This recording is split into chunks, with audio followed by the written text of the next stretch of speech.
Fala aí pessoal, tudo bom? Tudo tranquilo? Vamos para mais uma videoaula, né? A gente vai iniciar aqui essa videoaula de hoje com a matéria que a gente não terminou na semana passada, tá? No slide da semana passada, tá ok? Porque a gente vamos entrar na parte que fala sobre a cadeia de sobrevivência no afogamento, né? A gente vai, nesse vídeo agora, a gente vai falar da cadeia completa, tá? Que são os 5 passos. Vocês lembram que eu venho falando isso para vocês já há muito tempo, né? Em relação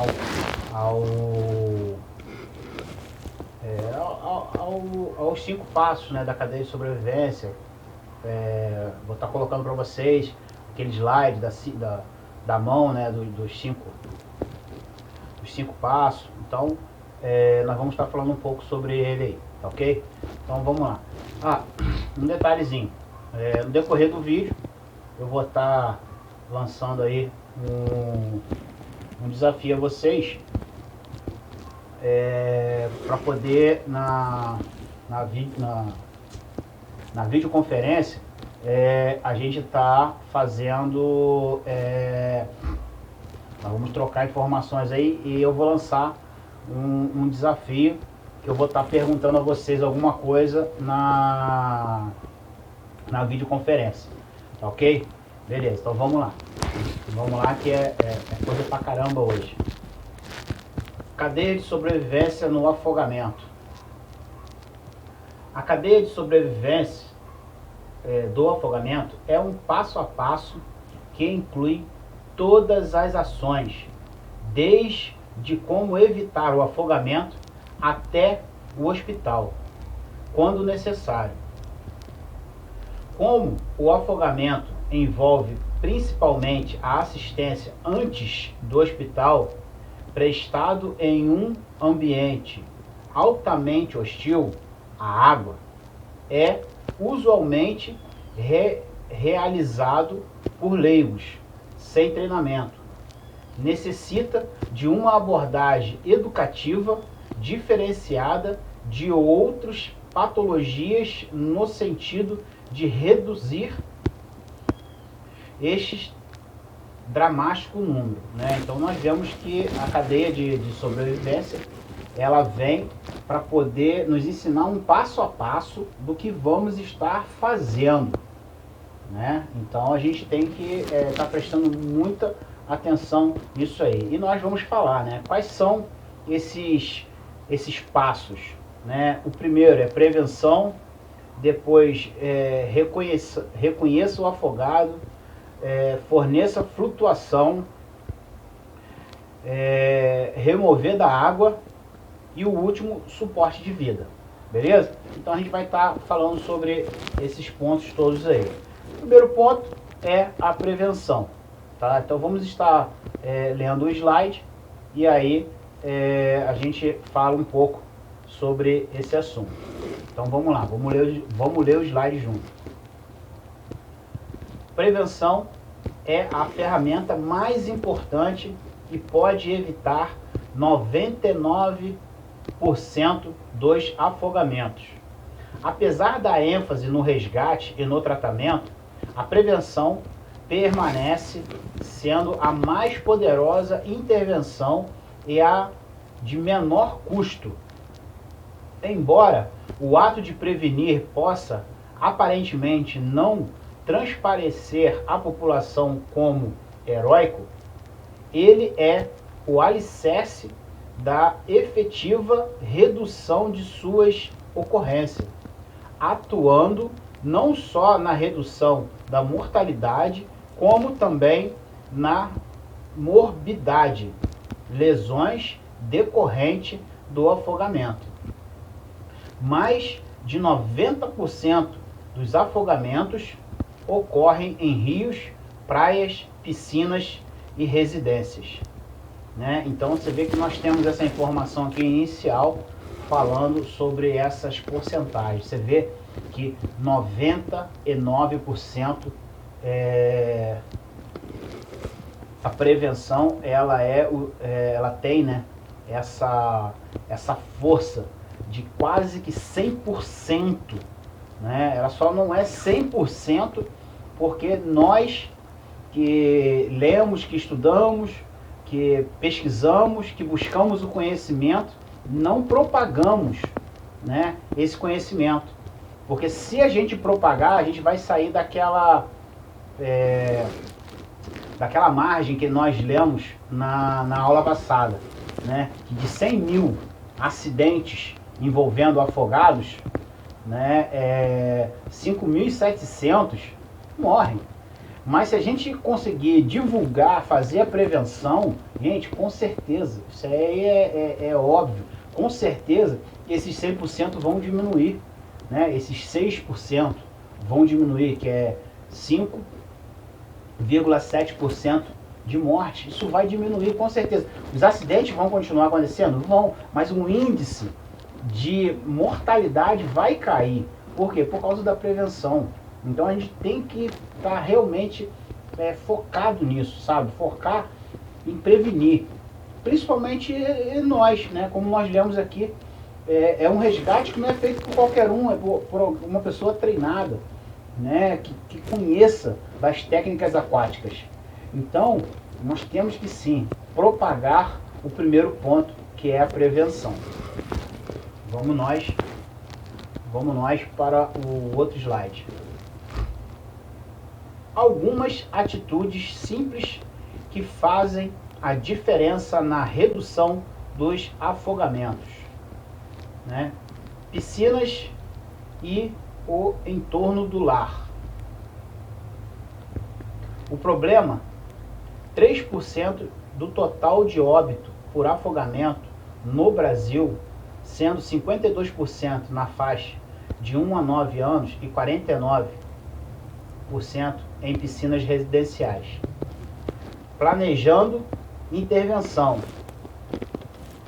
Criado em 2013 pela Sobrasa, Piscina Mais Segura. Objetiva é reduzir os incidentes por afogamento em piscinas através da educação de professores de natação e alunos de academia, escolas e clubes. Implementando intervenção e reavaliando. Preparação, prevenção, reação e mitigação. Isso são umas atitudes a serem utilizadas, né, em casos de condutas para reduzir o afogamento. Vamos falar um pouco agora sobre algumas coisas, né, algumas informações muito interessantes sobre os locais, né? Primeiro agora aqui é praia. O problema, 15% do total de óbitos por afogamento no Brasil, 870 mortes por ano, ocorre principalmente na faixa de 15 a 19 anos, onde 50% dizem saber nadar e 90% ocorre em correntes de retorno. Homens morrem, em média, 10 vezes mais do que as mulheres, né? Aí vem o planejamento. Criado em 1999 pela Sobrada, Praias Seguras, né? Nós falamos sobre piscinas seguras, agora praias seguras. Reduz os afogamentos em praias através da educação de surfistas, esportistas aquáticos e profissionais da saúde, usando a cadeia de sobrevivência em afogamento, em palestras, workshop e curso, implementação, intervenção e reavaliando.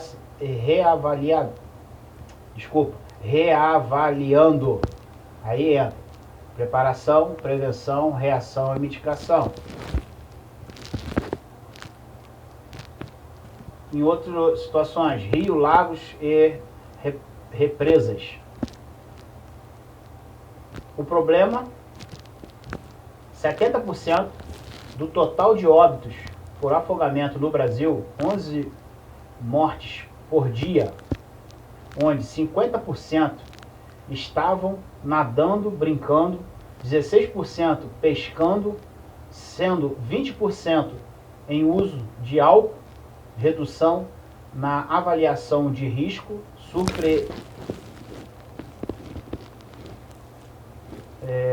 superestimação dos limites individuais, idades mais frequentes de 15 a 19 e 9 vezes mais em homens.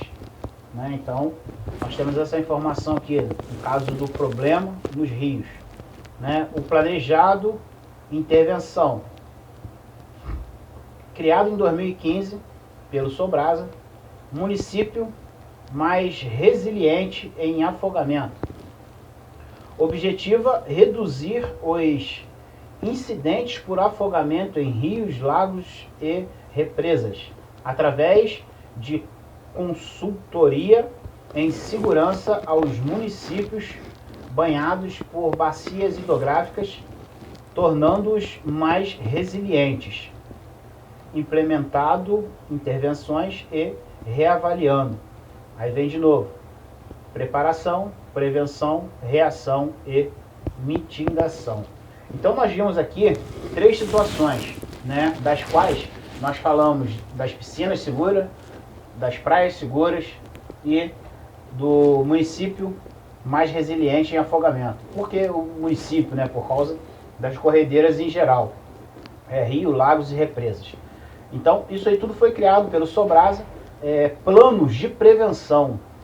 Né? A gente está falando sobre isso, que é o primeiro ponto, é a prevenção. Planos de prevenção para evitar ainda mais pessoas se afogarem, né, nessas situações. Pesado aí.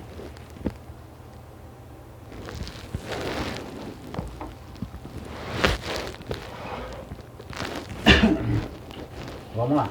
Então, nós vimos essas 3 situações. Está bem explicado aqui, que é o problema, né, a intervenção e o objetivo.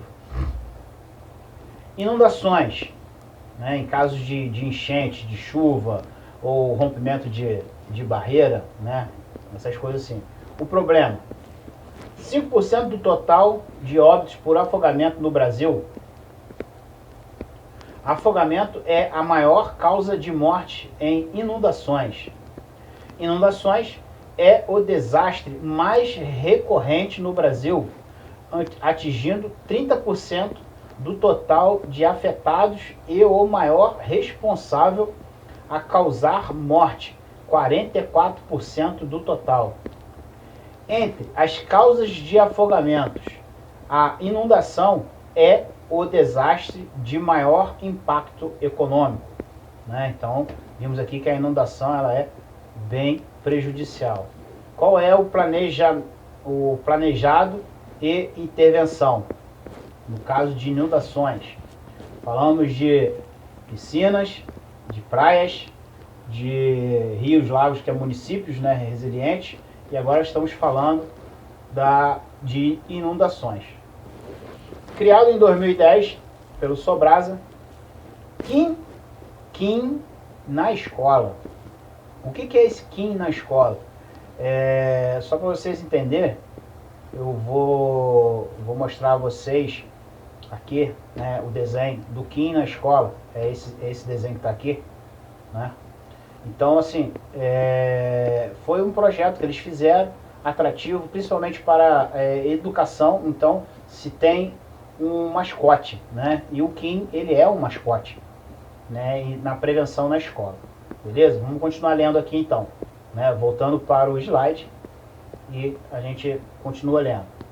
Vamos ler de novo. Criado em 2010 pelo Sobrasa, Kim na escola, com o objetivo de reduzir os incidentes por afogamento em inundações e outros afogamentos através da educação em escolas e comunidades, implementação, intervenção e reavaliando. Aí entra a mesma coisa: preparação, prevenção, reação e mitigação. Prevenção, né, é o próximo slide nosso aí, tá? A prevenção a gente tá, tudo isso aí, tá, se trata de prevenção, então ela é muito importante. A gente já falou no início aí e vamos continuar falando até no final da nossa aula de hoje, tá ok? Vamos lá, prevenção. É a forma mais eficiente para a redução dessas ocorrências. Inundações ocorrem muito rapidamente. Não arrisque sua vida e de seus familiares. Consulte a Defesa Civil antes de escolher comprar ou construir em um terreno. Atenção aos boletins meteorológicos e orientações da Defesa Civil. Nesse caso aqui, a Defesa Civil ela disponibiliza para a gente um chamado de emergência, que é o sistema de SMS, mensagem de texto normal que se tem no celular, né? Hoje em dia quase não é mais utilizado. Mas a Defesa Civil ela tem essa informação através da mensagem de texto, que você faz o cadastro, você entra na mensagem de texto normal do seu telefone, coloca lá no número, né, que você vai estar fazendo o contato, você vai botar 40199. Aí na mensagem de texto, o que você vai escrever da mensagem de texto é o seguinte: você vai botar o CEP do seu município. Então toda vez que tiver perigos de chuvas fortes, tempestade, qualquer problema de acordo com a cidade que você mora, né?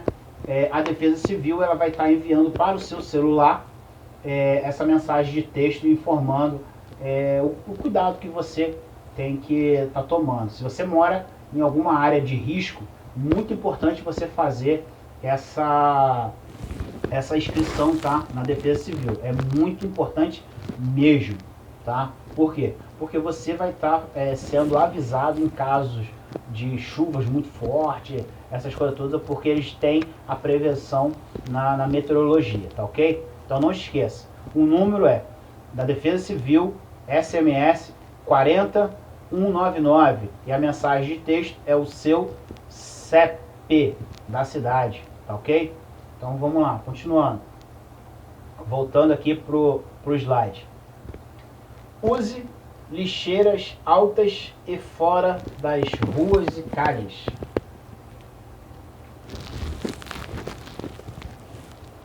Né? Então, aqui tem um quadro. Deixa eu ver onde está aqui na apostila. Né? Nós temos esse quadro aqui.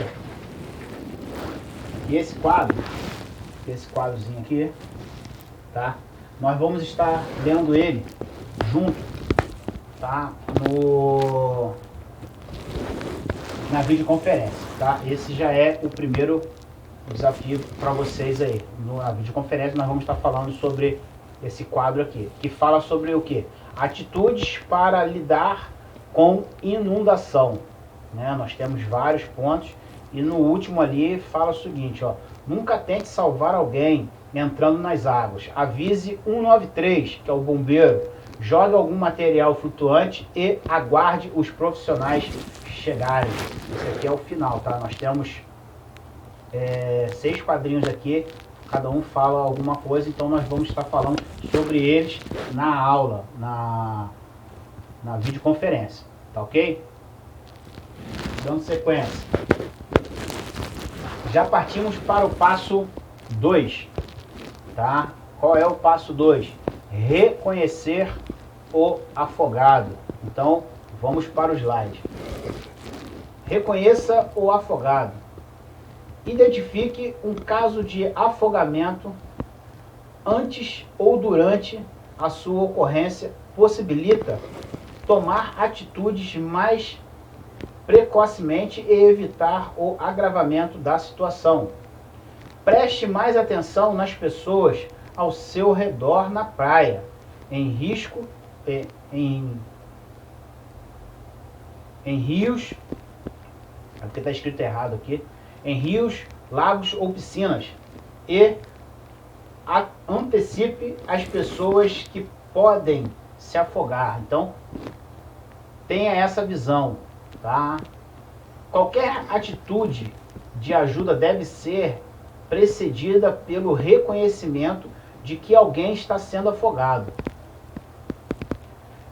Ao contrário da crença popular, o banhista em apuros não acena com a mão e tampouco chama por ajuda, principalmente do sexo masculino, no qual o afogamento é mais frequente. Então aquele gesto que nós vemos, né, do afogado ficar batendo a mão, diz, né, no nosso estudo aqui, que ele é folclórico, tá? Por quê? Porque na realidade, se você parar para pensar, ele não está batendo mão para pedir socorro, ele está batendo mão para poder ficar no alto, né? Ficar ali assim, se manter flutuando. Então por isso que ele bate a mão, levanta, afunda, e aquela luta toda lá. Tá ok? Então nós temos esse aí. Vamos continuar lendo o slide. O banhista encontra-se tipicamente em posição vertical, em pé, com os braços estendidos lateralmente, aqui, batendo com os mesmos na água. Indivíduos próximos da vítima podem achar que ele está apenas brincando na água. A vítima pode submergir e emergir sua cabeça diversas vezes, enquanto está lutando para se manter acima da superfície. As crianças geralmente resistem de 10 a 20 segundos em total em tal luta, né? Então a gente percebe como é muito rápido, né? Uma criança é de 10 a 20 segundos, é muito rápido. Enquanto os adultos resistem por até 60 segundos. Gente, 1 minuto. 1 minuto. Um adulto resiste lutando contra a água, levantando, tentando se manter na superfície para poder conseguir respirar. Voltando para o slide. Antes da submersão, 60 segundos, né, se mantém 60 segundos antes da submersão. Como a respiração instintiva tem prioridade, a vítima de afogamento geralmente é incapaz de gritar para o socorro. Ao reconhecer uma vítima estar se afogando, a prioridade inicial é dar o alarme que um incidente está em curso. Peça que alguém ligue para 193, o Corpo de Bombeiro, ou 192, o SAMU, e avise o que está acontecendo, aonde é o incidente e quantas pessoas estão envolvidas e o que já fez ou pretende fazer. Né? Então, nós já vemos já aqui algumas situações que temos que fazer em caso de reconhecer o afogado. Então, reconhecer, a primeira coisa é pedir ajuda. Pedir ajuda, a não ser que você já seja um salva-vida, treinado, você fez curso, você conhece as técnicas, você sabe o que vai fazer. É igual no nosso caso, né? Eu falo isso para vocês o tempo todo do curso de socorrista. Porque nós falamos muito sobre acidentes nas ruas, o que vai acontecer, o que tem acontecido, essa situação toda. Mas eu falo para vocês têm que entender que nós estamos falando como vocês sendo a equipe que vai lá prestar o socorro. Nesse caso aqui, é a mesma coisa. A gente vai prestar o socorro, mas a gente vai prestar o socorro aonde? Fora da água. Por quê? Porque o nosso curso, ele não vai nos capacitar a entrar dentro da água para iniciar o resgate da vítima dentro da água. Nós vamos fazer o suporte básico de vida dele, ou o suporte avançado de vida, fora da água. Mas se você por acaso é uma das pessoas que fez o curso de guardião de piscina, ou guarda-mar, ou propriamente um salva-vida, você tem a técnica para poder entrar naquele local ali, entrar nas águas e fazer o protocolo que é exigido pelo Sobrasa para você resgatar aquela vítima lá, beleza? Aí vamos dar sequência aqui, voltando para o slide. Fala assim, fora da água, pessoas nos extremos de idade, né? Nós tem que ter atenção, né? Esse slide fala sobre pessoas que a gente tem que ter mais atenção quando tivermos numa situação dessa aí, ficar ligado, né? Então, ó, pessoas no extremo da idade, bem mais idosas, pessoas obesas ou com aparências de cansada, alcoolizados, pessoas com objetos flutuantes, turistas, imigrantes ou estrangeiros ao ambiente, né? Isso são pessoas fora d'água que nós temos que estar prestando atenção. Ah, Wander, mas eu não sou um salva-vidas, tá? Mas você está estudando, você está aprendendo. Então, a sua visão hoje, quando você for se divertir nas águas, né, é outra. Você tem que se divertir como? Prestando atenção. Você está lá na sua diversão, aquela coisa toda, mas a sua visão é outra, porque você hoje não é mais um leigo nesse assunto. Você é uma pessoa treinada. Então você tem que ter essa visão. Né? Vou tomar banho de piscina, não sei o quê. Poxa, tem um cara ali que está chapando. Tem não sei o quê. Aquele idoso lá, tem que prestar atenção. Ou fique atento e avise ao guardião de piscina, se você for para uma piscina num clube, ou se você estiver num rio e tiver lá o salva-vida, no mar também, se tiver o salva-vida, você teve essa visão, você avistou, vai lá e comunica. Por quê? Porque você está fazendo a parte principal, que é a prevenção. Você está informando aquele que vai prestar o socorro, ao qual você, futuramente, se a pessoa que você indicou se afogou, ele vai entrar nas águas, vai tirar a água e você vai ajudar a salvar a vida dele, porque nessa área você é treinado a fazer todos os procedimentos, né, dos primeiros socorros fora da água, tá ok? Aí, um outro ponto, banhista com potencial para o afogamento.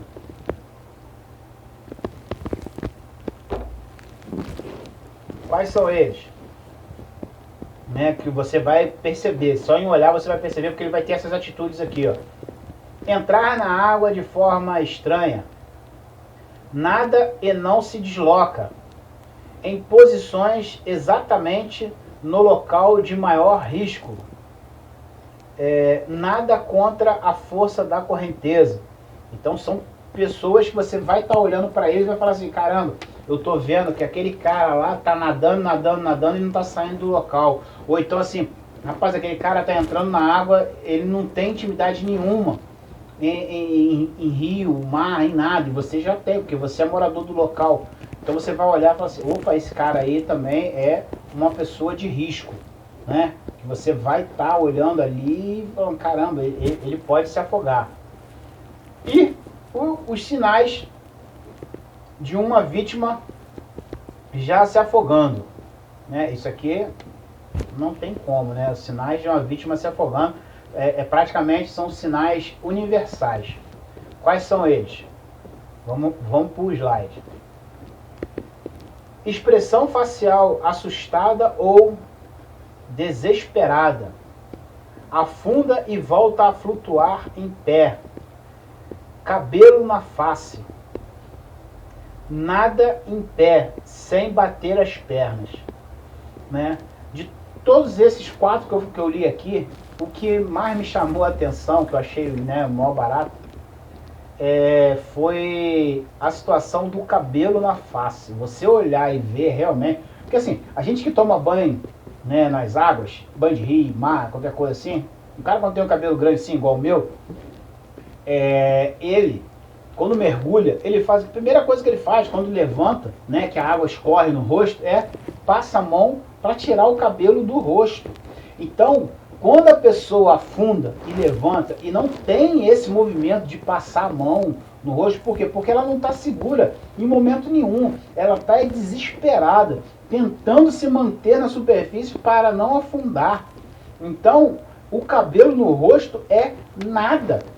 É nada. Sabe assim, não tá nem aí, ela não tá nem, a pessoa não tá nem um pouco preocupada com essa situação de se afogar, entendeu? Então, para mim, é um dos sinais de todos esses aqui que eu achei mal parado, sabe assim? E é só quem está estudando que sabe isso. É só quem fez curso que sabe isso. Por quê? Porque essa informação não é passada. Então nós temos que ter esse olhar. Estou lá, estou vendo, a pessoa está dentro d'água, tá. Opa, e lá, aquele lá está lá, ó, levantando e afundando, levantando e afundando, levantando e afundando e não tira o cabelo do rosto. Opa, é o sinal que está se afogando. Avisa ao salva-vida, beleza? E fica na atividade para poder ajudar nos primeiros socorros, tá? No APH, que é o que você tem treinado e estudado aí, beleza? Vamos nós, né? Aí aqui vem uma tabela, deixa eu ver aonde está aqui na apostila, essa tabela. Opa, está na página 60, né? Que vem falar sobre a tabela de risco de subjetivos de afogamento. Então, mais uma tabela. Nós temos mais duas, já temos uma tabela, temos mais essa tabela e agora mais uma outra tabelinha, né, que vem falar sobre o dentro da água. Utilize os métodos START aquático para reconhecer a gravidade e a propriedade de socorro a múltiplas vítimas. Então o que você vai fazer? Você vai pegar tanto esses quadros aqui, vamos estar falando na videoconferência, tá? No dia da sua aula. O sábado de manhã, né? A partir de 8h30 vamos estar com a sala aberta, né? Mas lembrando você que a partir de 8 horas já estamos no WhatsApp, ligadinho aí para poder já começar a tirar as dúvidas, começar a bater o papo. Isso no sábado de manhã. No sábado à tarde, a partir das 13 horas, já estamos no WhatsApp. E a videoconferência a partir de 1h30. No domingo, a partir de 8 horas da manhã, estamos já no WhatsApp. E a partir de 8h30 já na videoconferência para a gente poder bater esse papo, tirando essas dúvidas, e vamos falar sobre esses quadros ao qual eu não estou falando aqui na videoconferência. O que é isso? É uma pegadinha para você, para poder ver se você está vendo os vídeos e estudando, tá ok? Então vamos nós, para o próximo. Aí já falamos sobre prevenção, sobre como que fala? Identificar o afogado. E agora vamos falar sobre o terceiro, que é fornecer flutuação. Quais são os cuidados? Ajude sem se tornar uma segunda vítima. Isso é o principal. Você vai ajudar sem se tornar a próxima vítima, tá? Não é nenhuma novela não, mas é muito real isso aí. A gente tenta querer ajudar o colega, querer fazer a diferença. E o que acontece? Acaba sendo a próxima vítima realmente. Principalmente se não souber quais são os procedimentos que deve se fazer. Então, se não sabe, faz até onde você sabe. Poxa, Evandro, mas eu queria ajudar. Você já vai ajudar se você pegar o seu telefone e ligar para 193. Ligar para o Corpo de Bombeiro e informar, como nós vemos aqui. Informe o Corpo de Bombeiro que está tendo, aonde você está, que tem uma pessoa, está sendo afogada, se é uma pessoa, quantas pessoas forem, e o que já fizeram ou o que se pretende fazer com aquela pessoa. Só aí você já vai prevenir e salvar a vida dessa pessoa. Mas vamos lá. Você fez isso que eu já falei, ligou para 193, acionou, beleza, identificou, ele está se afogando, mas você conseguiu alguma coisa para poder dar a flutuação para essa pessoa. Vamos ver aqui o que a gente tem escrito no slide. Fornecer flutuação é uma estratégia muito importante, mas não muito utilizada. Apesar de ganhar tempo valioso para o serviço de emergência chegar, ou para aqueles que estão ajudando em cena, planejar o esforço necessário ao resgate.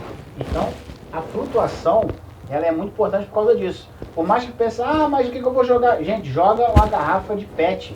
Né? PET que eu falo é garrafa de refrigerante, daquelas fechada, ela vai ser um objeto que o cara vai conseguir pelo menos botar debaixo da cabeça para a cabeça ficar fora d'água, né? Vai segura aqui assim, bota ali e fica ali tranquilamente, beleza? Continuando lendo o slide. A maioria das ações de resgate por leigos tendem a concentrar-se no objetivo estratégico de conseguir retirar a vítima da água, mesmo que para isto exista um alto risco da vida ao socorrista. Dispositivos de segurança, tais como os boias salva-vidas, foram propositalmente concebidos para proporcionar flutuação. No entanto, eles nem sempre estão disponíveis na cena de um incidente de afogamento. Portanto, improvisar na flutuação é fundamental na hora de ajudar. Objetos tais como garrafas de plásticos vazias, pranchas de surf, geladeira ou outros materiais em isopor, espuma, diversos materiais devem ser utilizados, levando-se em consideração o número de leigos que se afogam e por vez morrem nesta tentativa de salvar outros. A prioridade é ajudar jogando o material de flutuação, sem entrar na água, se possível. Então vemos aqui uma situação muito interessante, né? Alguns materiais, né, que nós vemos aqui, inclusive a garrafa plástica que eu falei anteriormente, está aqui também.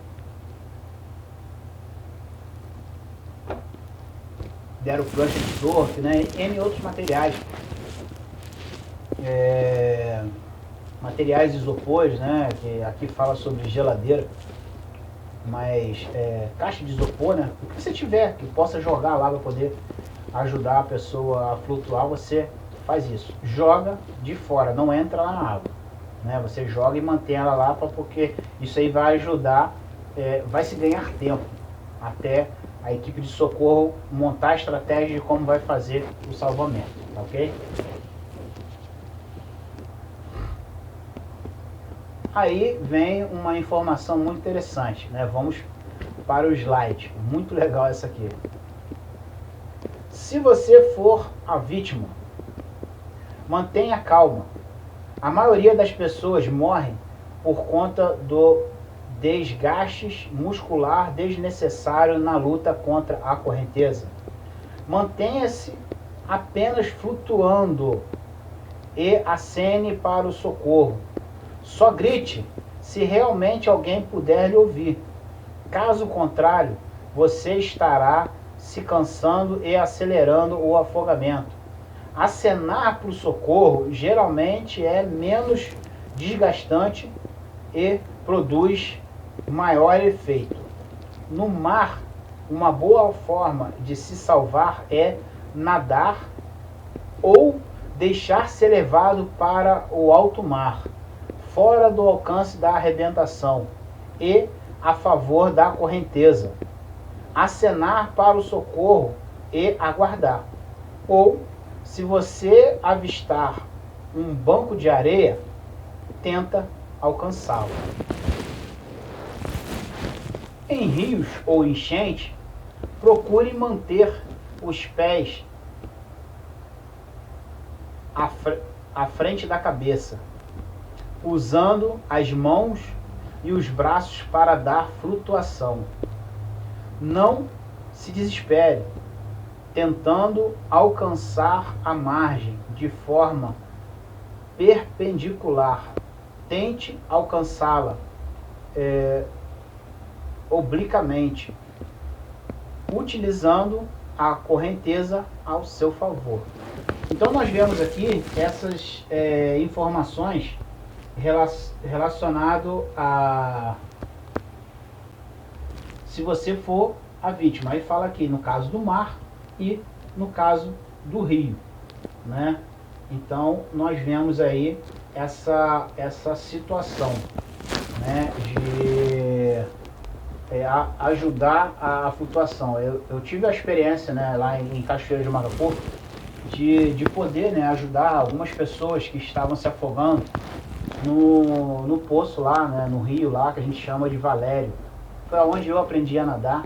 Então, assim, eu conheço muito bem lá o local. E lá tem realmente um local que ele ficava assim, a correnteza, né, mais forte, ela vinha por aqui assim. Aqui assim era tipo uma praia, né, com areia, aquela coisa toda assim. E aqui tinha uma pedra. Então a água vinha, fazia esse movimento aqui e continuava para cá. Muitas pessoas se afogavam naquele local ali. Foi o local que mais pessoas se afogaram, por quê? Porque era o caminho da água. Ela vinha, né, por aqui assim, aí entrava, vinha até a areia e saía porque tinha uma outra pedra aqui, e ela vinha para cá para poder continuar descendo. Então as pessoas vinham nadando aqui, aqui ela afundava. Então quando afundava aqui, a pessoa tentava voltar para cá e ficava nadando contra a correnteza, se cansava, afundava, ia para o fundo aqui e acabava morrendo. Se ela fizesse o que a gente leu aqui, né, em vez de lutar contra a correnteza, se mantivesse flutuando e fosse, né, ela ia sair por trás daquela pedra e chegar, que um pouco mais abaixo ali era raso. Então ela ia conseguir colocar os pés na terra de novo e ia se manter vivo. Então, falta de conhecimento do local é um dos fatos, né, que acontece aí do afogado. Beleza?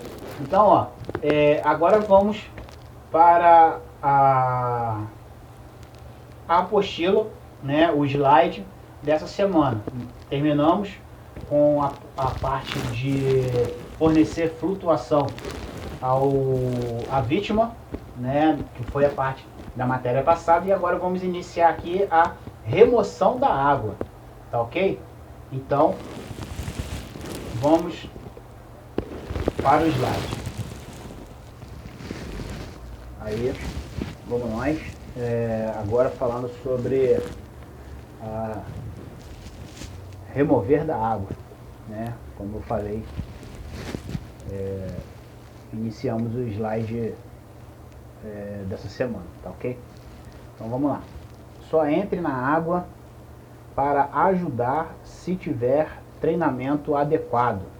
Após prover flutuação e parar o processo de submersão, retirar a vítima da água é essencial, a fim de proporcionar um tratamento definitivo ao processo de afogamento. Várias estratégias para esta retirada podem ser usadas. Ajudar a vítima a sair da água, apontando direções em locais mais próximos e mais seguros para sair. Sempre que possível, tentar ajudar a retirar a vítima sem entrar totalmente na água, utilizando técnicas de salvamento tais como jogar algum equipamento, tipo de corda, vara, galhos de árvore e outros. Então, nesse nosso primeiro slide aqui, já viemos falar sobre uma atitude que a pessoa vai ter para poder entrar na água para poder fazer a remoção, mas não entra completamente, né? Vai a um ponto aonde você esteja firme, né? Com as pernas fixadas no chão, né? A água até a cintura no máximo. Mais do que isso, você já começa a perder os movimentos, a água começa a te movimentar. Isso eu estou falando de rio, né? Porque na praia a água, dependendo da arrebentação, ela vai te complicar um pouco. Mas fala aqui de você estar ajudando, né? E um dos detalhes, né, que eu achei muito interessante aqui, fala sobre o seguinte: uma das estratégias, né, de ajudar a vítima a sair de dentro da água é apontando a direção, né? Você, não, vai para lá, ou então a correnteza está puxando para cá, a pessoa está tentando ir para lá, você fala, não, Deixa a correnteza aí porque, como eu dei aquele exemplo, né?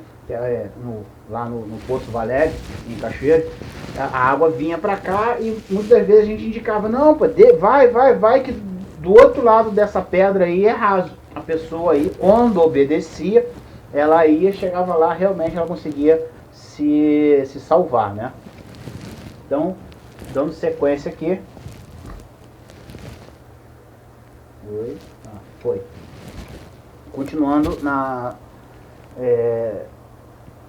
parte de remover da água, né? Nós falamos sobre prevenção, identificar um afogado, flutuação e agora é remover da água. Lembra que está na palma da sua mão a cadeia de sobrevivência do afogado, tá? Ela está na palma da sua mão. Vamos lá. Se tudo mais falhar, voltando para o slide, tá ok? Se tudo mais falhar, o socorrista leigo pode então considerar sua entrada na água, sabendo que a entrada de uma pessoa inexperiente na água para salvar alguém é extremamente perigosa e não é recomendado. A fim de mitigar o risco durante um socorro desta natureza, deve-se levar sempre um objeto de flutuação para ajudar a vítima e reduzir o risco ao leigo socorrista de ser afundado junto. Vamos para o próximo slide. Se você for o socorrista, cuidado para não se tornar a vítima. Né? Isso é um fato muito importante, a gente sempre fala isso em termos de resgate, seja ele qual for, né, de socorro, que a gente fala, em primeiro lugar, quem? Eu. Primeiro eu, segundo minha equipe, terceiro a vítima. Então, aqui não é diferente. Se você é o socorrista, em primeiro lugar é você. Se não tem confiança, se não tem técnica para poder fazer esse socorro, não faça, tá? Vai até o seu nível de conhecimento. Não seja imprudente, né? Ou, no caso, seria imperícia. Por que imperícia? Porque você não é perito em fazer aquilo. Né? Nós temos a negligência, imperícia e imprudência.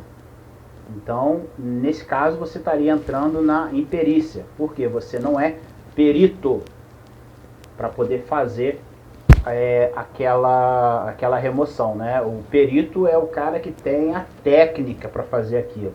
E a imperícia é o imperito, tá? Esse in é considerado como se fosse um não, então o cara não é perito para fazer aquilo, então você se enquadra nessa situação aí, tá? Que é uma das situações ao qual você não vai promover o socorro. Por quê? Porque você não tem a técnica adequada, ok? Então vamos lá, voltando para o slide. Decida o local por onde irá atingir ou ficar mais próximo da vítima. Tente realizar o socorro sem entrar na água. Se a vítima se encontrar a menos de 4 metros, piscina, lagos ou rios, estenda um cabo, galho, cabo de vassoura para a vítima. Se estiver a uma curta distância, ofereça sempre o pé ao invés das mãos para ajudá-lo. É mais seguro. Lembra naquele outro slide que nós tocamos no assunto falando sobre o afogamento? Eu falei sobre isso. Se você está num rio, em vez de você baixar para entregar a mão para a pessoa, ela vai pegar, quando ela pegar, ela vai puxar, você vai perder o controle, vai cair os dois dentro da água. Então o que você faz? Se segura, senta e estica o pé. Estica o pé para ele, porque ele segurando o seu pé, ele vai ficar ali Se você conseguir puxar ele, beleza. Senão, ele vai ficar segurando o seu pé e você sentado ali até chegar alguém para poder ajudar a retirar ele da água, tá ok? Continuando no slide. Se a vítima se encontra entre 4 a 10 metros, rio, encostas, canais, atire uma boia, garrafa de 2 litros fechada, tampa de isopor, bola, ou amarre uma corda e atire a vítima segurando na extremidade oposta. Deixe primeiro que a vítima se agarre ao objeto e fique segura. Só então a puxe para a área seca. Né? Se tiver 4 metros em diante, não vai dar para você esticar sua perna, então você vai utilizar de jogar algum objeto flutuante para ela. Se tiver alguma corda, amarre a corda nesse objeto flutuante e faça o arremesso. Lembrando a você, jogou, espera a vítima se apegar de verdade àquele objeto para você poder puxar ela. Não, né, você vai puxar, ela não segurou, ela vai soltar de novo, vai entrar em desespero, porque em mais, né, desespero, porque foi o objeto que foi jogado para poder fazer o socorro não está lá com ela. Se for rio ou enchente, a corda poderá ser utilizada de 2 formas.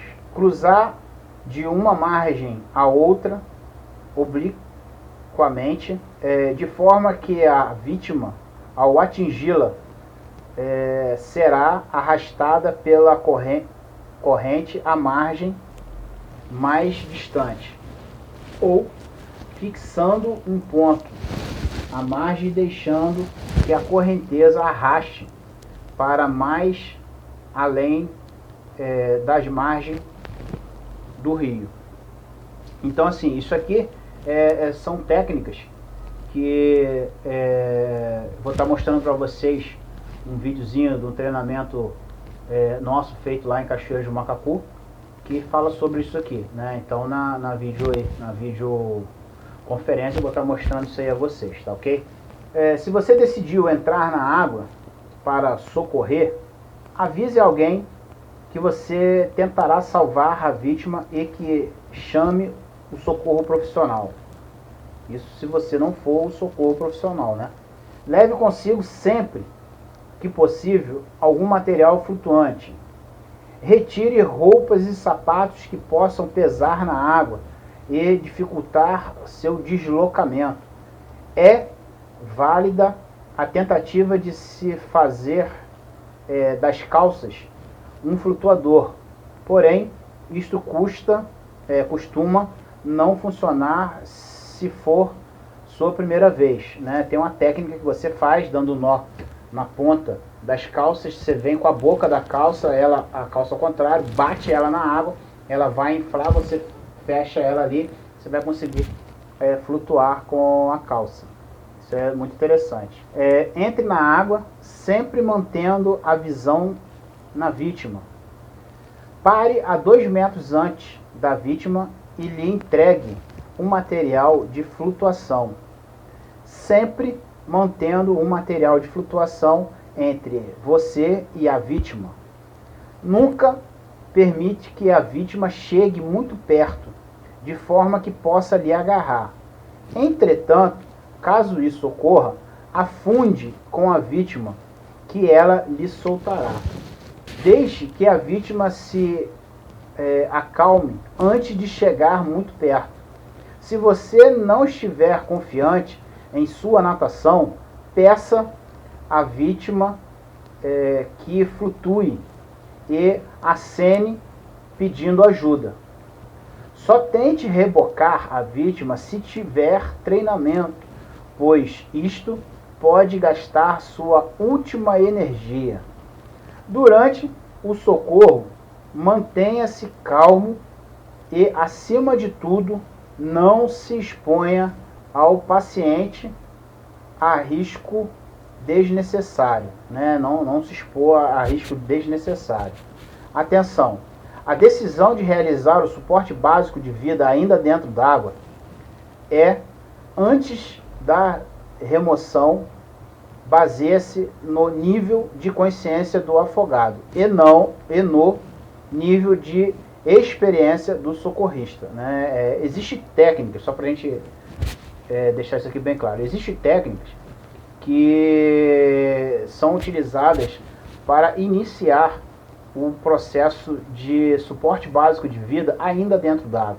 Mas isso é feito para aquelas pessoas que fizeram já o curso de socorro, né, de salva-vida.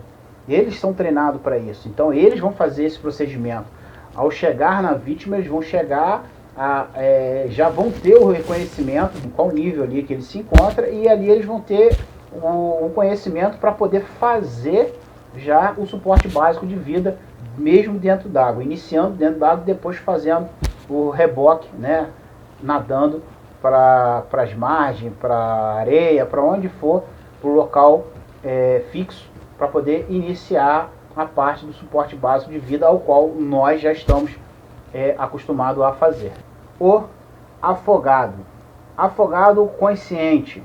99,5% das ocorrências, resgate a pessoa até a terra sem demais cuidados médicos. Afogado inconsciente. 0,5% das ocorrências.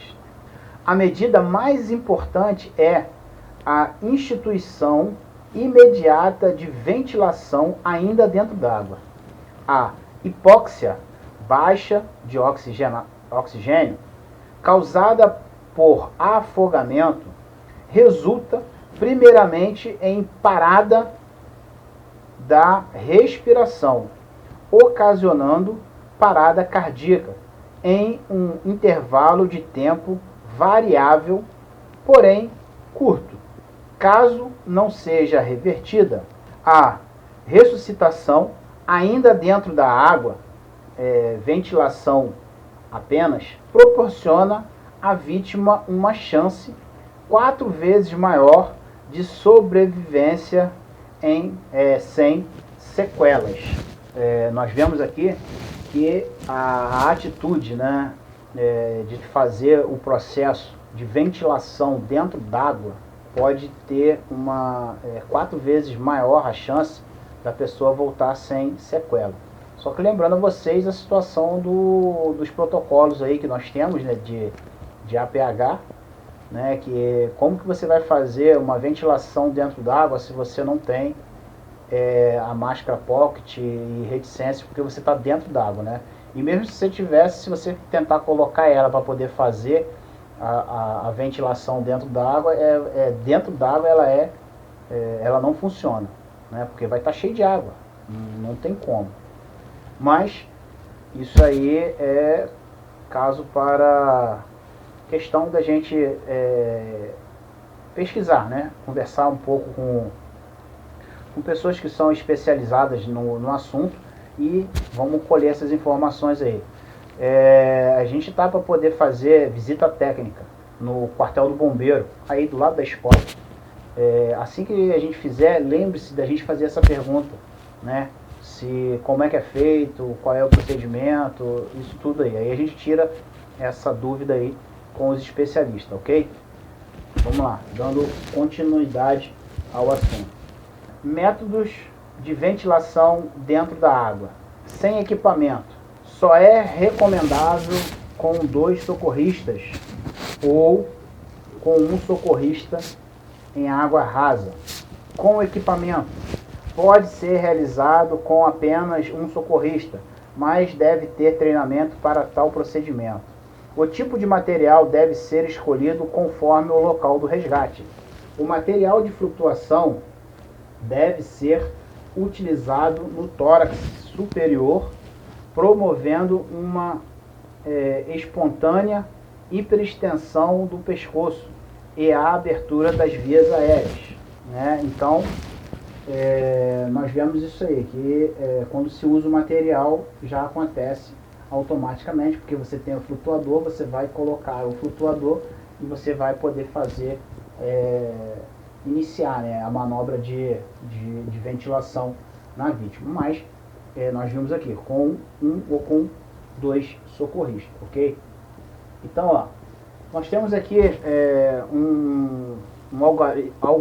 algoritmos, né, de ressuscitação dentro da água, apropriados somente com treinamento. Aí, o que é isso? É uma tabela, deixa eu ver se eu tenho isso aqui na... Se a gente temos ela aqui, ó. Tá? Está na página 64. É esse aqui, ó. Aqui, tá? É esse aqui que nós vamos estar falando sobre ele na aula, na videoconferência, tá? Então, ó, que vai falar sobre o seguinte: a vítima, se ela está consciente, o que você faz, e se ela estiver inconsciente, o que você faz. Tá ok? Então, isso aqui é mais uma parte da aula que vai ser cobrado a vocês, tá? Na videoconferência. É recomendável que todos os profissionais de saúde sejam vacinados para hepatite B e que verifique as suas respostas sorológicas, né, para certificar-se da sua imunidade adequada. Então, isso aí todos têm que ter essa consciência de que precisa ser vacinado para você não se contaminar.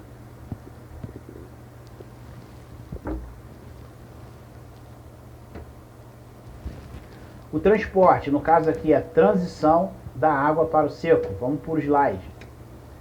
Todo transporte ideal da água para a areia é a técnica australiana. Esse tipo de transporte reduz a incidência de vômito e permite manter as vias aéreas permeáveis durante todo o transporte. Coloca-se seu braço esquerdo sobre as axilas esquerda da vítima e trave o braço esquerdo.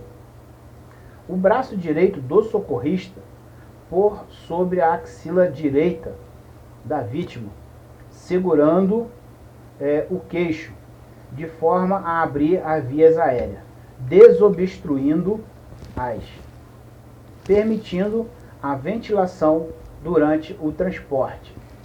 Em caso de vítima exausta, confusa ou inconsciente, o transporte em posição mais próxima possível da horizontal, né, deitado mesmo dentro da água, mantendo-se a cabeça acima do nível do corpo, sem, contudo, obstruir as vias aéreas, que devem permanecer sempre que possível abertas.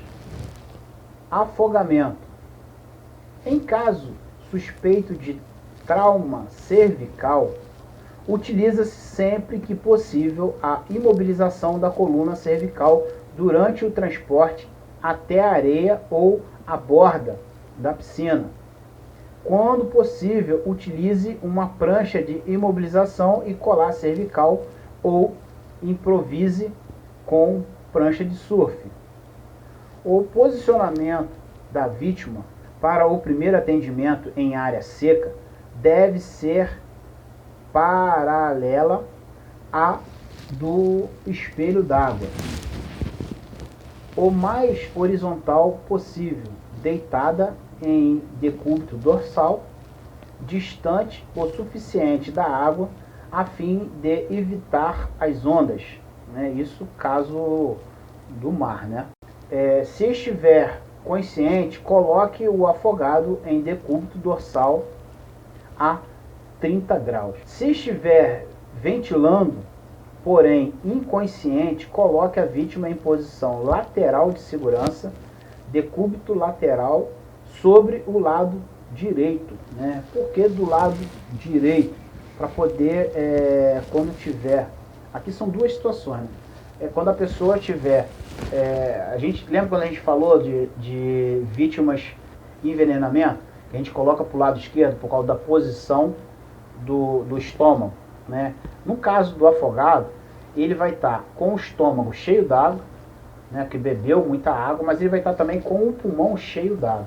E a formação do pulmão quando você deita ele para o lado direito, os brônquios, né, a diferença dos brônquios ali, quando você deita ele para o lado direito, vai fazer com que a água saia mais rápido, porque o esquerdo enche primeiro do que o direito. Então, quando você vira ele aqui assim, o que encheu mais, que é o esquerdo, vai estar tendo uma inclinação maior para poder jogar a água para fora, tá? E no caso do estômago, ele vai estar na posição ao contrária e vai iniciar o que? O refluxo, porque a ideia é que coloque realmente a água toda para fora, tá? Tanto do pulmão quanto do estômago. Por isso que fica nessa posição aí, tá? É a posição da formação do pulmão, dos brônquios, tá?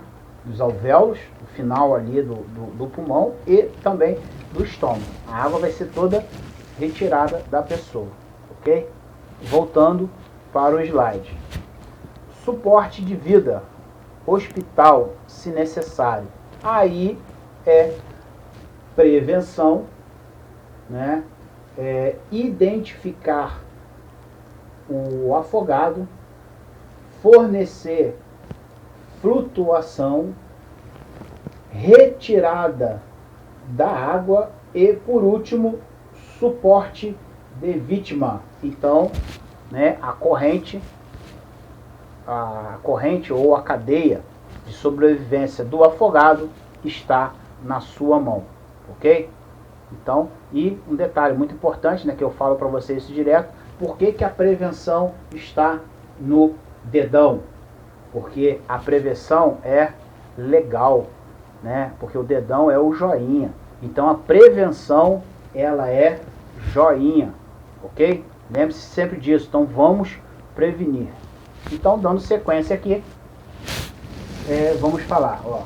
As tentativas de drenagem da água aspirada são extremamente nocivas e devem ser evitadas. A manobra de compressão abdominal, Heimlich, nunca deve ser realizada com meio para eliminar água dos pulmões.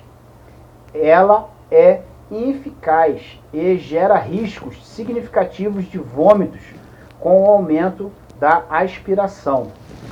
Deixa eu ver se tem... No outro slide fala assim, durante a ressuscitação, tentativas de drenagem da água ativamente colocam a vítima com a cabeça abaixo do nível do corpo, aumentando a chance de vômitos em mais de 5 vezes, vendo a um aumento de 19% na mortalidade. Em estudos australianos, constatou-se que o vômito ocorre em mais de 65% das vítimas que necessitam de ventilação de urgência e em 86% dos que necessitam de respiração assistida ou RCP, mesmo naqueles que não necessitam de intervenção após o resgate, o vômito ocorre em 50%. A presença do vômito nas vias aéreas pode acarretar em maior broncoaspiração e obstrução, impedindo a oxigenação, além de poder desencorajar o socorrista a realizar a respiração boca a boca. Em caso de vômito, vire a cabeça da vítima lateralmente e remova o vômito com o dedo indicador, usando um lenço ou aspirando e continua prestando assistência ventilatória. Uma das decisões mais difíceis é como tratar uma vítima de afogamento corretamente. Baseado nessa necessidade, um sistema de classificação foi desenvolvido no Rio de Janeiro em 1972, revisto em 1997 e revisado em 2001 para orientar guardas-vidas, socorristas e profissionais na área da saúde em geral. O tratamento do afogados. Esse sistema foi baseado na análise de 41.279 casos de afogamentos resgatados dos quais 5,5% necessitaram de cuidados médicos. Essa classificação engloba todo o suporte, desde o local do acidente até o hospital. Recomenda o tratamento e releva o prognóstico. É baseado na gravidade da lesão identificada na cena do afogamento, utilizando apenas variáveis clínicas. Então, em cima disso aí que a gente leu, vamos estar falando um pouquinho sobre essa situação. Igual, por exemplo, a manobra de Heimlich, que falou ali que ela não é eficaz no caso de afogamento. Por quê? Porque não é obstrução de algum objeto que você vai fazer a compressão para ela poder vomitar, fazer a pressão para o ar voltar e jogar para fora. Então não adianta você comprimir o estômago dela, né, o diafragma dela, para poder fazer isso. Por quê? Porque ela está com o pulmão cheio de água. Então, manobra de Heimlich, né, como nós lemos aqui, não é aconselhável. Tá? Aconselhável é você ministrar oxigênio para aquela pessoa, seja de qual forma, respiração boca a boca, né, utilizando os equipamentos. Você está em terra firme, então você vai utilizar a máscara pocket e vai estar fazendo aí as manobras, tá, com segurança. Lembrando segurança para você, para a vítima e para os socorristas, né, para a sua equipe, tá ok? Então vamos lá, ó. 7 passos iniciais em afogamentos. Primeiro passo: ao chegar na areia ou na borda da piscina, coloque o afogado em posição paralela à água, de forma que o socorrista fique com suas costas voltadas para o mar, e a vítima com a cabeça do seu lado esquerdo. A cabeça e o tronco devem ficar na mesma linha horizontal. A água que foi aspirada durante o afogamento não deve ser retirada, pois esta tentativa prejudica e retarda o início da ventilação e oxigenação do paciente, além de facilitar a ocorrência de vômitos. Cheque a resposta da vítima perguntando: você está me ouvindo? Primeiro passo. Segundo passo, voltando para o slide. Se houver resposta da vítima, ela está viva e indica ser um caso de resgate ou grau 1, 2, 3 ou 4. Coloque em posição lateral de segurança, preferencialmente sobre o lado direito, e aplique o tratamento apropriado para o grau de afogamento. Avalie então se a vítima, ou se há necessidade de chamar o socorro avançado, a ambulância, aguardar o socorro chegar ou fazer a própria remoção ao hospital. Se não houver resposta da vítima inconsciente e for possível ligar para 193 ou 192, ou peça a alguém para chamar a ambulância ou um guarda-vida. Passo número 3. Abra as vias aéreas colocando 2 dedos da mão direita no queixo e a mão esquerda na testa, e estenda o pescoço. No caso já cadáver, vítima com tempo de submersão acima de 1 hora ou com sinais físicos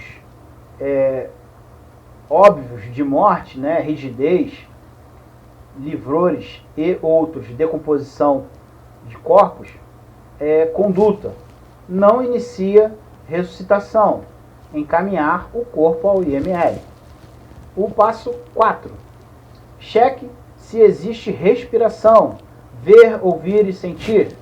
Ouça e sinta a respiração e veja se o tórax se movimenta-se.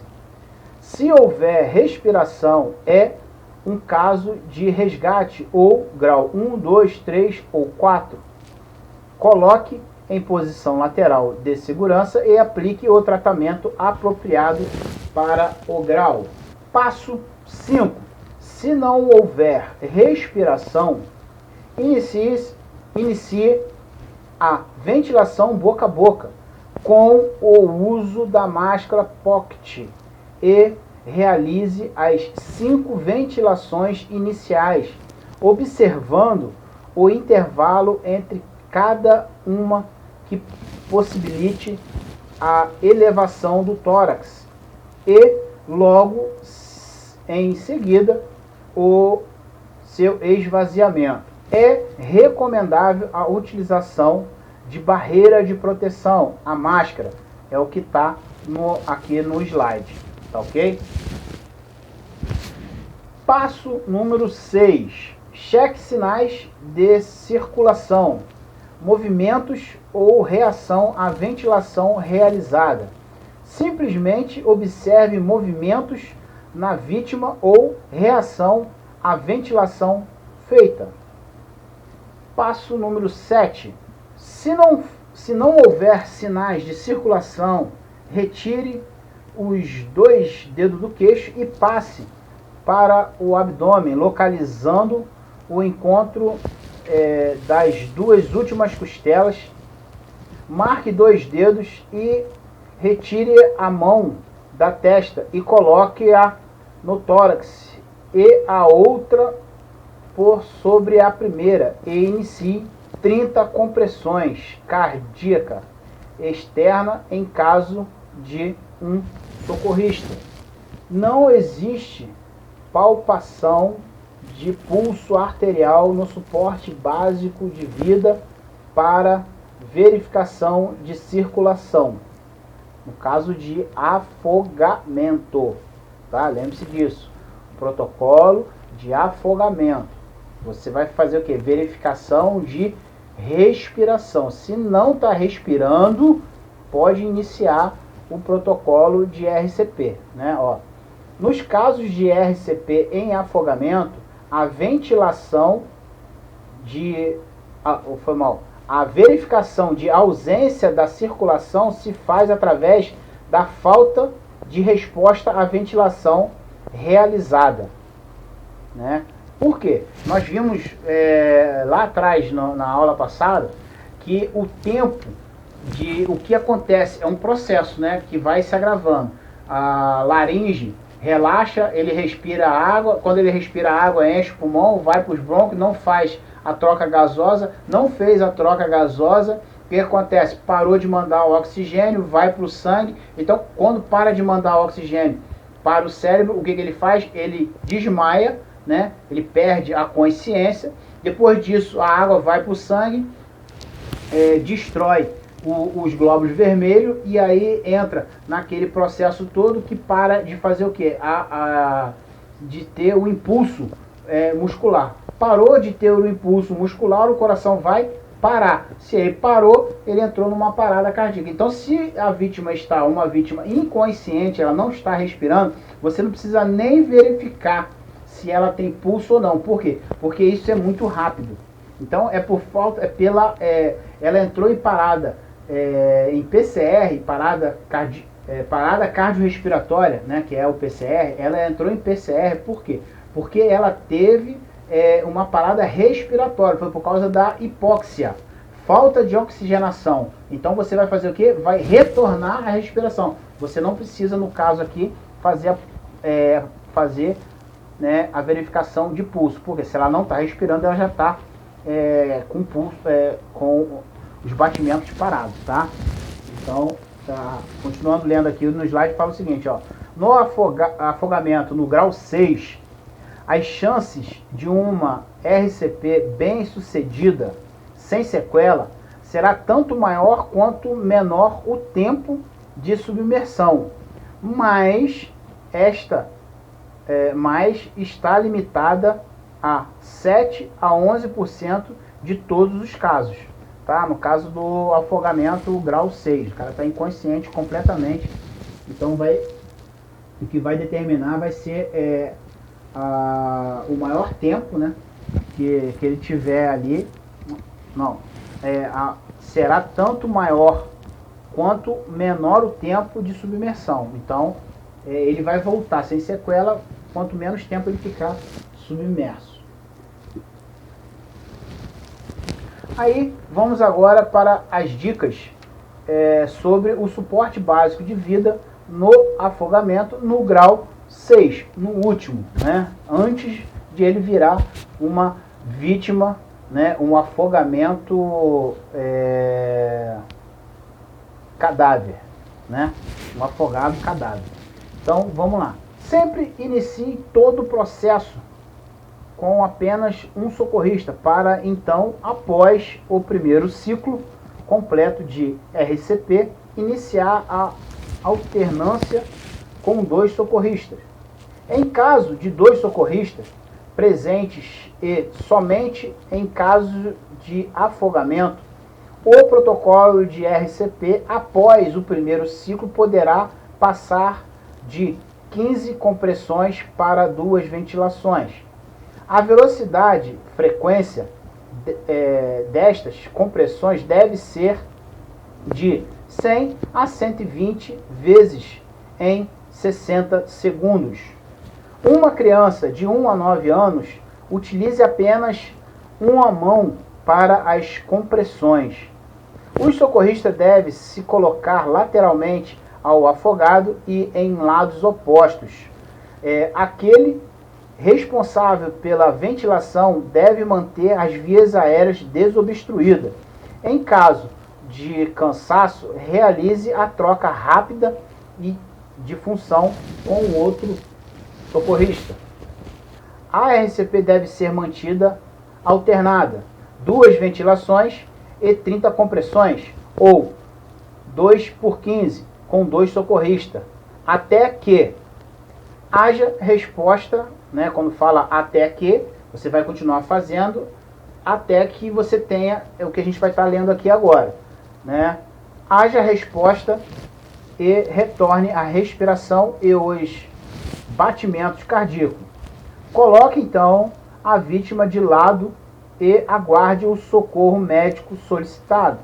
Você entregue o afogado a uma equipe médica ou você fique exausto, né? No caso aqui, quando que você vai parar de fazer? Quando você tiver uma resposta, quando você entregar o afogado a uma equipe médica ou quando você não aguentar mais, que é a exaustão, ok? Após 2 minutos de RCP, reavalie a ventilação e os sinais de circulação, se ausente. Prossiga a RCP e interrompa para nova reavaliação a cada 2 minutos, né? É o que você já sabe, de 2 em 2 minutos faz uma avaliação. Não teve resultado nenhum, continua parado, vai, inicia de novo, ok?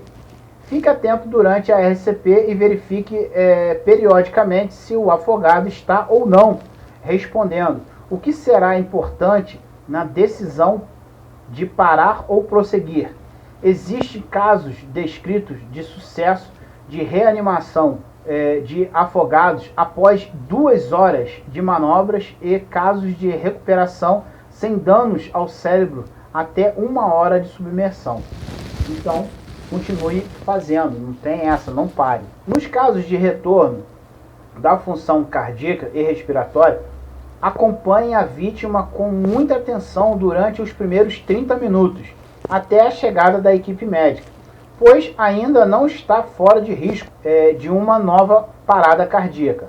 O DEA não tem utilidade em casos de afogamentos primários, pois a parada cardiorrespiratória, o PCR, é uma das causas respiratórias e, portanto, ocorre em assistolia, em quase 100% dos casos onde não há indicação de desfibrilação.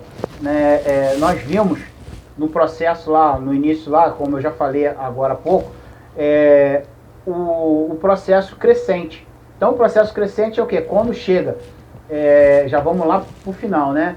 A água entra na corrente sanguínea, destrói os glóbulos vermelhos e não se tem mais estímulos né, nervosos, não tem mais o impulso nervoso. Então, se não tem mais o pulso nervoso, não tem mais pulso, né? Ele não está mais pulsando, porque a água destruiu tudo isso, por causa do potássio. Então, o que acontece?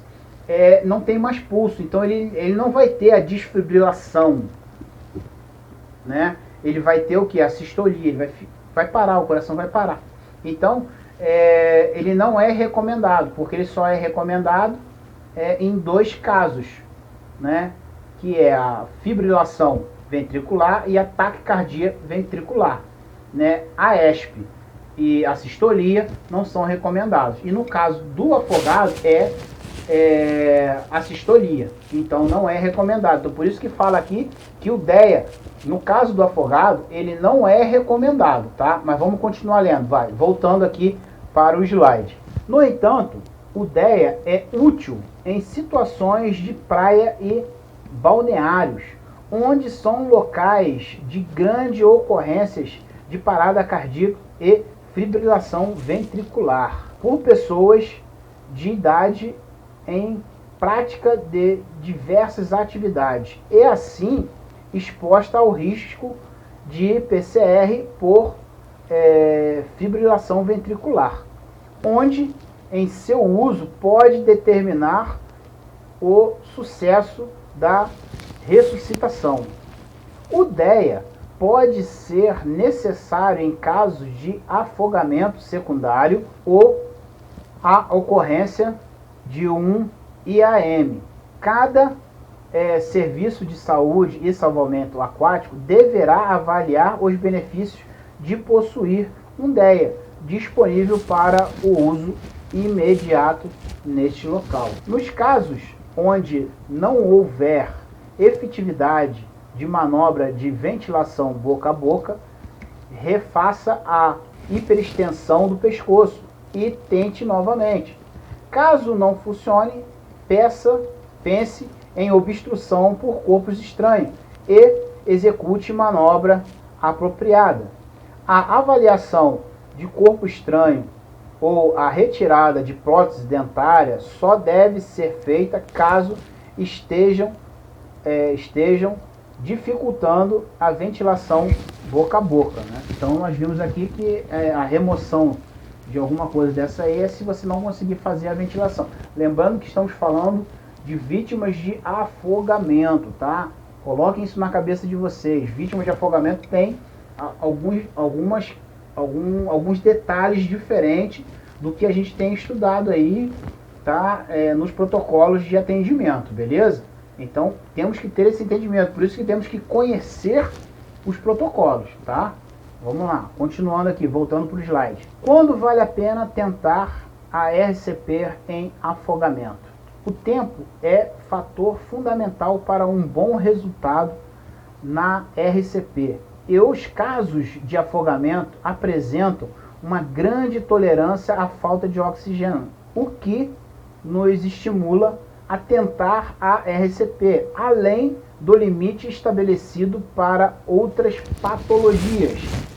Inicie a RCP em todos os afogados em PCR com um tempo de submersão inferior a 1 hora. 3 fatos juntos ou isolados explicam o maior sucesso na RCP de afogados: o reflexo de mergulho, a continuação da troca gasosa de O2 e CO2 após a submersão e a hipotermia.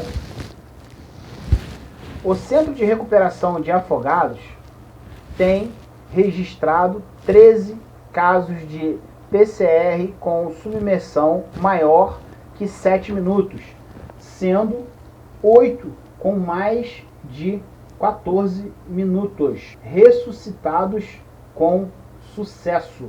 Todos os casos de PCR que não apresentam um ou mais dos sinais abaixo: rigidez de cadáver, decomposição corporal, presença de livores.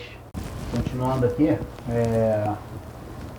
vamos agora, dando continuidade a leitura do slide, fala assim, suporte avançado de vida, ACLS, e hospital. Todo e qualquer suporte avançado de vida e atendimento no hospital só será possível se o socorrista realizar o primeiro atendimento.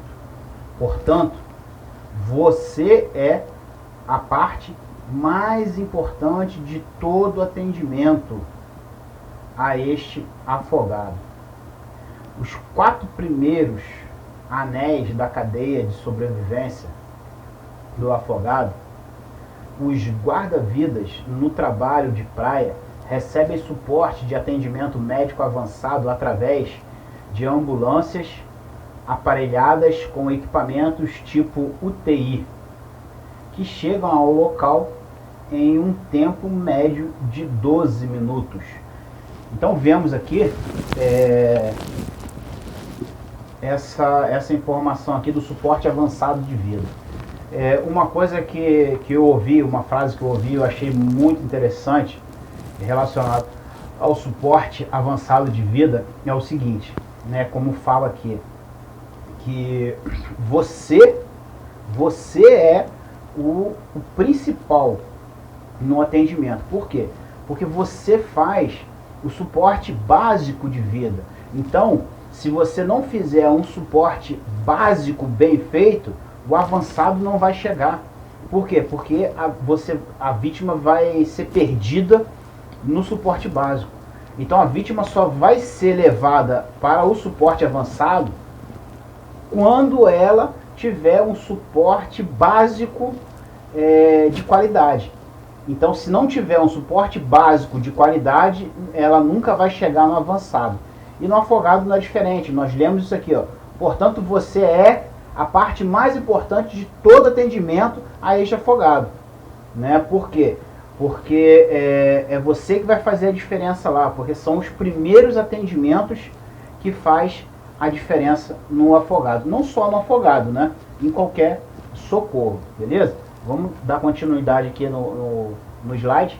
Para aqueles guarda-vidas ou socorristas que trabalhem em locais em que o acesso a uma ambulância ou socorro médico ultrapasse o tempo médio de 15 minutos, o uso de oxigênio e equipamentos para a ventilação no local é uma necessidade ao lidar com os casos de afogamento, tendo a vantagem de aumentar a concentração de oxigênio no sangue e nas células, aumentando a performance do atendimento às vítimas com melhora das chances de sobrevivência.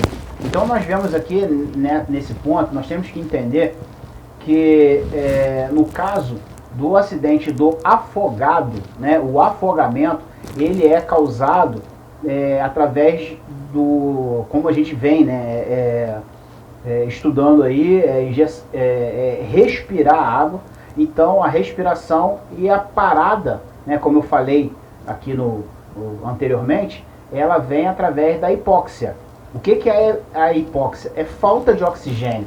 Então a PCR dessa pessoa é por falta de oxigênio.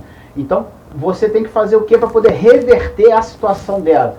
Ministrar oxigênio. Por isso que fala aqui que os salva-vidas que tem um atendimento, que as ambulâncias, as UTIs, né, as ambulâncias, o suporte avançado de vida, chega em menos de 12 minutos, até 12 minutos, né, eles não precisam ter. Mas em outros locais que o tempo médio de chegada de uma ambulância é mais de 15 minutos, se torna-se obrigatório se ter um cilindro de oxigênio. É uma caixa com um cilindro de oxigênio. Na apostila aqui nós temos foto, né, para você poder ver.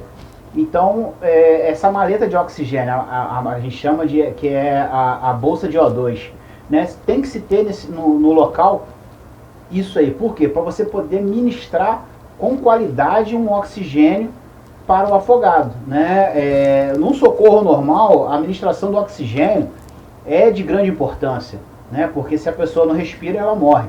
Mas no afogado é o primordial, porque ela precisa muito de entrada de oxigênio para poder fazer a retirada, expulsar a água de dentro do pulmão, beleza? Então tem que ter essa maleta aí, esse oxigênio nos locais onde a ambulância leva mais de 15 minutos para poder chegar.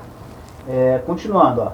A água aspirada pode obstruir totalmente ou parcialmente a faringe, podendo atingir os alvéolos, onde impede totalmente, né, ou parcialmente a troca de oxigênio, né, a hematose. Ou ainda, o afogado pode ter realizado esforços tão violentos na tentativa de se salvar que a sua musculatura para de respirar, pode esgotar-se, parando o próprio esforço de respirar. O que isso aqui, né, quer dizer aqui, né? Deixa eu traduzir. Eu li meio capenga aqui, mas deixa eu traduzir que eu entendi o que eu li. O esforço físico, né, da pessoa ali, o esforço muscular, é tão grande que a musculatura dele cansa de um certo jeito, que o músculo que se movimenta involuntariamente, o que é músculo que se movimenta involuntariamente? São os músculos do coração, o músculo do diafragma, né, da respiração, os músculos intercostais. Esses são os músculos que eles fazem movimentos involuntários. Você não precisa ficar pensando, bate coração, vai, respira, respira. Não, eles fazem esses movimentos. Mas o desgaste foi tanto naquela luta sua contra a água para se manter, que acontece que até os músculos que fazem movimentos involuntários ficam tão cansados que eles mesmos têm a fadiga muscular e acabam parando. Foi isso aí que eu li, desse jeito horrível aí, mas foi o que eu li, beleza? Vamos continuar. O afogamento é definido com a entrada de água em vias aéreas, a aspiração. E isto pode ocorrer em quantidade mínima, grau 1, ou extrema, grau 4 a 6. O que vai acarretar na variação da dificuldade na troca de oxigênio no pulmão. Quanto maior a quantidade de água aspirada, maior a dificuldade da hematose e mais grave a hipoxemia resultante. Então nós vemos aqui que, de acordo com a quantidade de água que a pessoa bebe, vai ser a quantidade, vai ser o que vai determinar o grau, né, do afogado. Se é grau 1, se é grau 2, 3, 4, 5 ou 6. É de acordo com a quantidade de água. Porque quanto mais água, mais dificuldade em fazer a troca gasosa, como nós acabamos de ler aqui. A hematose não é feita, né? A água começa a entrar e entra naquele processo que a gente já leu lá atrás, lá, que a água vem destruindo até fazer com que a pessoa tenha uma PCR por hipoxemia. Aí continuando, ó, e nos casos do resgate e grau 1, onde não há hipóxia, a respiração ofegante e a taquicardia são resultados do exercício físico violento realizado para se salvar. E, normalmente, rapidamente, com um repouso de 5 a 20 minutos, ao contrário daqueles decorrentes da hipoxemia, que só cedem com o uso do oxigênio, que é do grau 2 a 6. Então nós vemos aqui que no caso de resgate, né, o que é resgate? Entrou na água, a pessoa não bebeu água nenhuma, não tem sintoma, não está tossindo, não está com espuma na boca. Então ela é resgate, ela pode estar cansada, pode ter o mesmo exemplo aqui da respiração ofegante, pode estar com taquicardia, coração acelerado, mas tudo é devido ao quê? O excesso de força, excesso de exercício físico que fez para poder se manter na superfície. E no grau 1 é a mesma coisa, a diferença é que no grau 1 ele respirou, ele aspirou água, mesmo que seja uma quantidade pouca, mas ele aspirou. Portanto, ele vai estar saindo tossindo, né, de dentro d'água, pode até ter um pouco de espuma assim na boca, mas ele está ali dando os sintomas que ele é um afogado, tá? Grau 1. Beleza? Daqui para frente, nós iremos conversar sobre esses assuntos aqui, falando sobre o uso do oxigênio. Isso nós vamos conversar na videoconferência. Então nós temos, se não me falha a memória, 4 quadros, né, de informações que nós vamos estar falando e vamos falar sobre o uso do oxigênio. Mas agora eu queria falar com você uma situação que a gente não falou nem na aula passada, né, porque você vê, eu estou falando aqui, mas não foi falado, que é a parte que fala sobre a classificação quanto à gravidade. Você vê que eu estou falando aqui de resgate, de grau 1, de grau 2, mas a gente não leu isso, porque isso estava no final da matéria que a gente falou na semana passada e não foi falado. Então eu vou estar falando agora, né? Inclusive eu vou estar perguntando para vocês no dia da videoconferência, né? No dia da sua videoconferência, sobre esse assunto.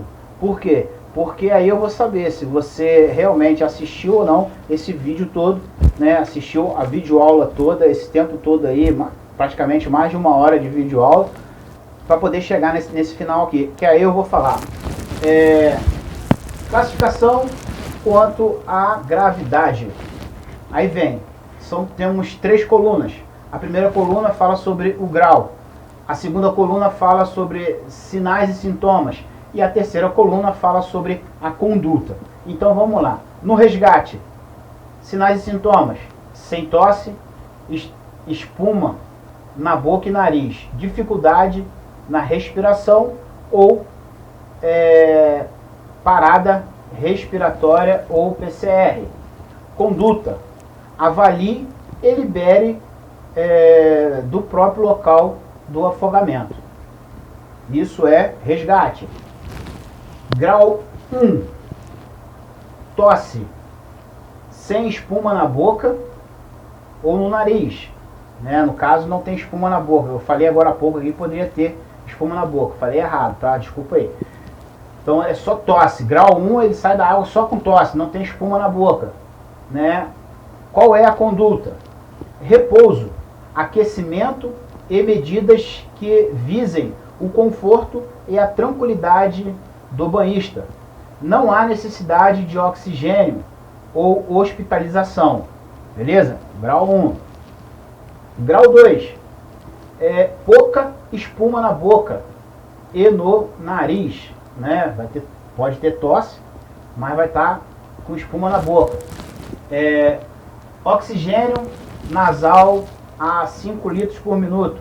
Aquecimento corporal, repouso e tranquilização. Observação hospitalar por 24 horas. Grau 3. Muita espuma na boca ou no nariz, com pulso radial palpável. Oxigênio, conduta. Oxigênio por máscara facial a 15 litros por minuto no local do acidente. Posição lateral de segurança sobre o lado direito. Internação hospitalar para tratamento em CTI. Grau 4. Muita espuma na boca ou no nariz, sem pulso radial palpável. Conduta: oxigênio por máscara a 15 litros por minuto no local do acidente. Observe a respiração com atenção. Pode haver parada da respiração. Posição lateral de segurança sobre o lado direito. Ambulância urgente para melhorar ventilação e infusão venosa de líquidos. Internação em CTI com urgência. Agora, grau 5. Parada respiratória com pulso carotídeo ou sinais de circulação presente. Conduta: ventilação boca a boca, não faça compressão cardíaca. Após retornar à respiração espontânea, trate como grau anterior, grau 4. No caso agora, Grau 6, parada cardiorrespiratória, PCR. Conduta, reanimação cardiopulmonar, RCP, duas ventilações, 30 compressões cardíaca com um socorrista, ou duas compressões, ou duas ventilações, 15 compressões com 2 socorristas. Após o sucesso da RCP, trate como o grau 4. E o último, que é já cadáver, PCR com tempo, né, parada cardiorrespiratória, com tempo de submersão maior que 1 hora, ou rigidez do cadáver, ou decomposição corporal, ou livores. Não inicie a RCP, acione o Instituto Médico Legal. Então, nós temos aí essas informações da classificação de quais são os níveis, tá, do afogado. Nós temos o resgate, o grau de 1 a 6 e o já cadáver, ok? Beleza? Eu agradeço vocês aí por ficarem comigo aí nesse período longo aí, né, dessa videoaula, foi muito grande, mas eu acho que valeu a pena, tá? Conto com vocês aí para a próxima aula, deixa eu ver aqui o que a gente vai estar falando na próxima aula, né? Intoxicação, né, e animais peçonhentos, capítulo 5, ok? Então nós vamos estar aí na próxima aula falando sobre essa matéria. Gente, muito obrigado, agradeço mesmo de coração aí, principalmente essa videoaula aí foi bem grande, né? Muita informação, mas eu acho que foi bem aproveitoso aí pra gente, tá? E conto com vocês na videoconferência, que aí vamos tirar as dúvidas se você assistiu ou não esse vídeo. Gente, valeu, fui!